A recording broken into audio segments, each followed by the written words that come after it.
अगर आपका suit for specific performance dismiss हो गया, आपने फाइल किया और डिसमिसल हो गया उसका किसी कारणवश, तो आप बार हो जाते हो कि फिर से सूट फॉर कॉम्पनसेशन क्लेम करो। आपको अगर स्पेसिफिक परफॉर्मेंस के समय ही कॉम्पनसेशन क्लेम करनी है, इन एडिशन करिए, नॉट इन सब्सटीट्यूशन। पढ़ा ना हमने 21 में। सिमिलरली हो गई, कह रहा है अगर कोई भी डिसमिसल हो रहा है स्पेसिफिक परफॉर्मेंस का, तो आपको कॉम्पनसेशन का फिर से सूट फाइल करने का राइट नहीं है। Bar of suit for compensation for breach after dismissal. Section 25 important, जो कि बात करता है the provisions of this chapter as to contracts shall apply to awards to which the Arbitration and Conciliation Act does not apply and to directions in a will or codicil to execute a particular settlement. तो section 25 applies to awards, wills and codicils. Now most important chapter, that is chapter 3. Prelims के लिए तो important है ही, साथ ही साथ यहाँ पर mains के लिए भी काफी इंपॉर्टेंट हो जाता है। 26 टॉक्स अबाउट रेक्टिफिकेशन। सारे के सारे सेक्शन के सेक्शन नंबर प्रोविजन याद होने ही चाहिए, उसके लिए कोई ऑल्टरनेटिव नहीं है। When instrument may be rectified, when through fraud और म्यूचुअल मिस्टेक। वेरी इंपॉर्टेंट, दो ग्राउंड है इसमें, फ्रॉड या म्यूचुअल मिस्टेक की वजह से कॉन्ट्रैक्ट और other instrument in writing, contract या कोई other instrument in writing not being the articles of association of a company does not express their real intention. Rectification का मतलब क्या है? चेंजेस करना, रेक्टिफाई करना मिस्टेक्स को। तो 26 कहता है अगर किसी फ्रॉड या म्यूचुअल मिस्टेक, दोनों पार्टीज की मिस्टेक की वजह से या फ्रॉड की वजह से कॉन्ट्रैक्ट या कोई भी रिटन इंस्ट्रूमेंट में ऐसी real intent of the parties express नहीं हो पा रही है, तब वो क्या कर सकती है? ईदर पार्टी अपनी प्लेंट या WS में, या प्लेंटिफ या डिफेंडेंट अपने तरीके से, जो भी ईदर पार्टी प्लेंटिफ डिफेंडेंट कोई भी ये चेंजेस कर सकता है। और जब कोर्ट को अगर लगता है कि हाँ ये सही बात है, फ्रॉड या मिस्टेक की वजह से एक्सप्रेस नहीं हो रही है, तो वो अलाउ भी कर देगा। Main discretion direct rectification. तो यहाँ पर जो डिस्क्रिश, ये क्या 26 का रेक्टिफिकेशन मैंडेटरी ड्यूटी नहीं, it is discretionary, it is discretionary, discretionary power of the court है, कोई भी पार्टी कर सकता है। बट क्या चीज एक्सक्लूडेड है? क्वेश्चन आता है आपसे, क्या चीज एक्सक्लूडेड है? तो remember it is articles of association, article of association of a company is excluded from rectification. क्यों? क्योंकि वहां पर बोर्ड मेंबर्स की रजामंदी चाहिए होती है to make the changes, to correct the errors. Court का कोई रोल नहीं है, ये आपका कंपनी एक्ट में दिया हुआ है। ठीक है, चलिए अब आगे बढ़ते हैं। Chapter 4 rescission of a contract. Rescission मतलब cancellation, rescission means cancellation, may be adjudged और refused। when rescission, when cancellation may be adjudged, या तो उसके बारे में बात करेंगे या तो रिफ्यूजल कर देंगे। Any person interested in a contract may sue to have it rescinded and such rescission may be adjudged by the court in the following cases। कब adjudge किए जाएंगे ये सेक्शन 1 सब सेक्शन 1 बताता है। कब रिफ्यूज किए जाएंगे ये सब सेक्शन 2 बताता है। तो कब adjudge किए जाएंगे? जब कॉन्ट्रैक्ट voidable या terminable by the plaintiff हो। ठीक है, कैंसिलेशन कब हो सकता है? जब voidable या terminable हो, या फिर where the contract is unlawful for the causes not apparent on its faces, not on its face and defendant is more to blame than the plaintiff। तो 3 सर्कमस्टांसेस में adjudge किया जाएगा और कैंसल्ड हो जाएगा। कब? जब voidable या terminable by the plaintiff हो, या तो unlawful हो गया हो और जिसमें ज्यादा से ज्यादा फॉल्ट डिफेंडेंट का ही हो। कब रिफ्यूज होगा? where the plaintiff has expressly impliedly ratified the contract। Ratified मतलब जिसके लिए खुद प्लेंटिव ने हाँ कह दी थी। वॉइडेबल कॉन्ट्रैक्ट, वॉइडेबल कॉन्ट्रैक्ट कौन से होते हैं? Voidable contracts are those contract which are valid until may avoided, until avoided. तो अगर प्लेंटिव ने वॉइडेबल कॉन्ट्रैक्ट में खुद ही अपनी रजामंदी दी थी बाद में, तब उसके बाद अब आप अवॉइड नहीं कर सकते। where the owing to the changes of the circumstances which has taken place since the making of the contract, the parties cannot be substantially restored to the position in which they stood when the contract was made। तो यहाँ पर 4 situation दिए। First situation जहाँ पर plaintiff ने खुद ही ratify कर दिया, खुद ही रजामंदी दे दी हो to go and proceed with the contract, तब नहीं कैंसिल हो सकता है। सेकेंड, कैंसिलेशन तब नहीं हो सकता है जहाँ पर कोर्ट को ये लगता है कि मैं कैंसिल कर भी दूंगा कॉन्ट्रैक्ट, फिर भी मैं जिस पोजीशन में प्रायर टू कॉन्ट्रैक्ट पार्टीज थी उसी पोजीशन में नहीं ला पाऊंगा।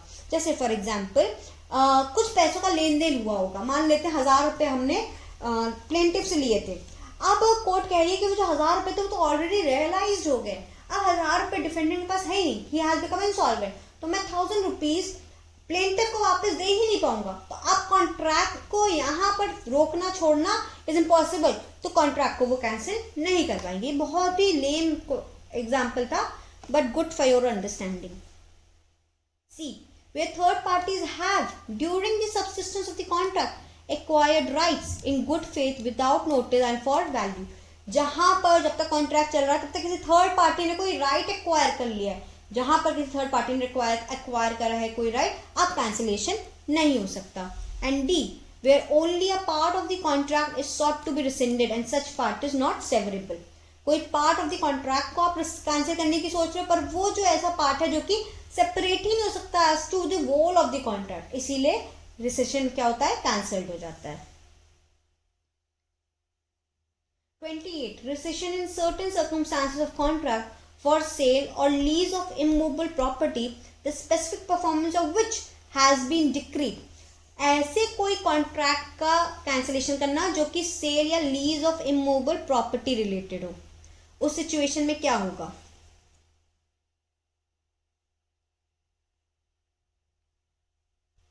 Does not within the period allowed by the decree or such further period as the court may allow। चलिए पढ़ते हैं। Where in any suit a decree for specific performance of contract for the sale or lease of immovable property has been made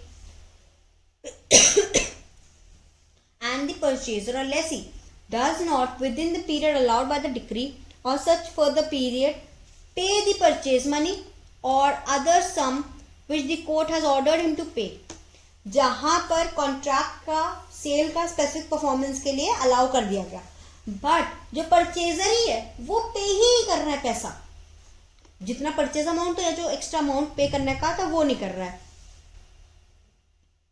तब जो seller है या vendor है, जो seller है या लेसर है, उनके पास एक राइट है कि वो उसी ही सूट में ये कह सकते हैं to have the contract rescinded and such application the court may by order rescind the contract.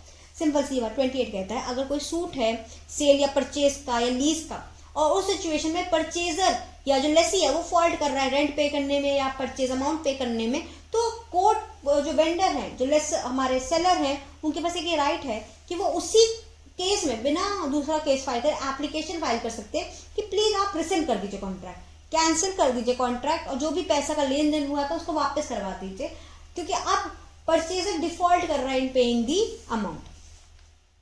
The court where a contract is rescinded, the court, अब यहाँ पर जब रिसेंड हो गया कॉन्ट्रैक्ट तो कोर्ट क्या क्या ऑर्डर करेगा, direct the purchaser lessee if you obtain possession to restore such possession. अगर पोजेशन दे दिया गया है पर पैसे परचेजर ने नहीं दिए उस पोजेशन के, तो कोर्ट कहेगा कि प्लीज पोजेशन को वापस सेलर को दे दो।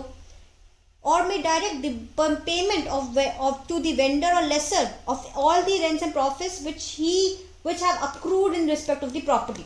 मान लेते हैं 2 साल तक वो प्रॉपर्टी के पोजेशन में था पर 2 साल का रेंट नहीं पे हुआ, तब इस सिचुएशन में कोर्ट डायरेक्ट करेगा कि अब पोजेशन के साथ साथ रेंट 2 साल का जो अक्रूड है, पहले का जो डेट बैक रेंट है या कोई भी मनी है उसको वापस करो। 3, if the purchaser or lessee pays the purchase money or other sum which he has ordered to pay under the decree within the period referred, the court may on application made in the same award the purchaser lessee such further relief as he may be entitled including the appropriate cases। अब मानते हैं, अब पूरी situation समझते हैं 28 की। 28 में पहले क्या हुआ, स्पेसिफिक परफॉर्मेंस ऑफ कॉन्ट्रैक्ट का केस फाइल हुआ, उसमें कोर्ट ने ऑर्डर किया डिफॉल्टिंग पार्टी को कि परचेजर, मान लेते हैं सिचुएशन में परचेजर 1 लाख रुपए प्रॉपर्टी का रेंट है उसको पे करो, उन्होंने डिफॉल्ट किया। जैसे ही डिफॉल्ट किया तो यहाँ पर जो सेलर है हमारे, उन्होंने तुरंत ही उस चीज़ का एप्लीकेशन फाइल की कि भाई देखिए ये डिफॉल्ट कर रहे हैं, मैं इससे ज़्यादा से वेट नहीं कर सकता, आप कैंसिल कराओ। जैसे ही कैंसिलेशन हुआ तो कैंसिल जब हो जाएगा तो पोजेशन वापस लिया जाएगा, और रेंट जो अक्रूड रेंट, जो पहले से रेंट पे करना था आप पे नहीं कर रहे हो, आगे वाला नहीं, तो आप वो रेंट लिया जाएगा। इन केस कोर्ट के इन सब ऑर्डर से पहले ही जितना टाइम कोर्ट ने अलाउ किया था कि ठीक है मैं आपको फिर से 10 दिन का समय दे रहा हूँ, आप पे करते तो ठीक, वरना फिर रिसेंड हो जाएगा कॉन्ट्रैक्ट, उस समय में जो परचेजर है वो पैसा पे कर दे रहा है, ठीक है, तब वो किन किन चीज़ों का एंटाइटल्ड होगा, तब वो प्रॉपर एग्जीक्यूशन और प्रॉपर कन्वेंस, कन्वेंस मतलब प्रॉपर एक ट्रांसफर डीड का एंटाइटल हो जाएगा, पोजेशन उसको मिल जाएगी, अगर पार्टीशन में पोजेशन कराना होगा तो वो करवा दिया जाएगा, ठीक है। और सबसेक्शन 4 इज वेरी इंपॉर्टेंट, वो कहता है कोई भी सेपरेट सूट फाइल नहीं होना चाहिए for any relief which may be claimed under this section. मान लेते हैं कि मुझे पोजेशन चाहिए था, तो मैं इसी सेक्शन मांगूंगी, बार बार सॉरी एक ही सूट में फाइल मांगूंगी, बार बार सूट कॉम्पनसेशन पोजेशन के अलग अलग डिफरेंट सूट्स फाइल नहीं होंगे। 26 alternative prayer for rescission in suit for specific performance. A plaintiff instituting a suit for specific performance of the contract in writing may pray an alternative that if the contract cannot be specifically enforced, rescind it. ठीक है, alternatively आप क्या मांग सकते हो, recession का right मांग सकते हो in the same suit for performance, ये तो हमने ऊपर भी पढ़ा ही कि 28 में भी, राइट। 30 कोर्ट में require parties rescind to do equity, equity करने का राइट है दोनों पार्टीज का, और कोर्ट इस चीज को ऑर्डर करेगी, जिसने जिसके पैसे, जिसने जो पोजेशन जो भी लिया है वो वापस से रिस्टोरिंग बैक ऑफ थिंग्स होगा, इक्विटी लॉ विल अप्लाई। अब हमारे पास दो चैप्टर बचे, chapter 5 and chapter 6। Before dealing with those chapter I want to end this session for now. अब हम ये दो चैप्टर्स को नेक्स्ट में बात करेंगे, क्योंकि ये खुद में थोड़े बड़े हैं और थोड़ा टाइम टेकिंग है। तो आप SRA के 2 पार्ट्स आएंगे for your quick revision. Part 1 ये है, पार्ट 2 जल्द ही अपलोड हो जाएगा। सो let's just meet in the next class, and before that make sure you have done with your SRA part 1, and all the very best for your preparation and for your prelims examination.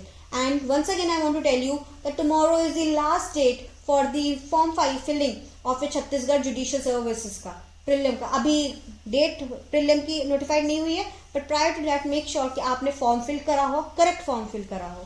Thank you so much.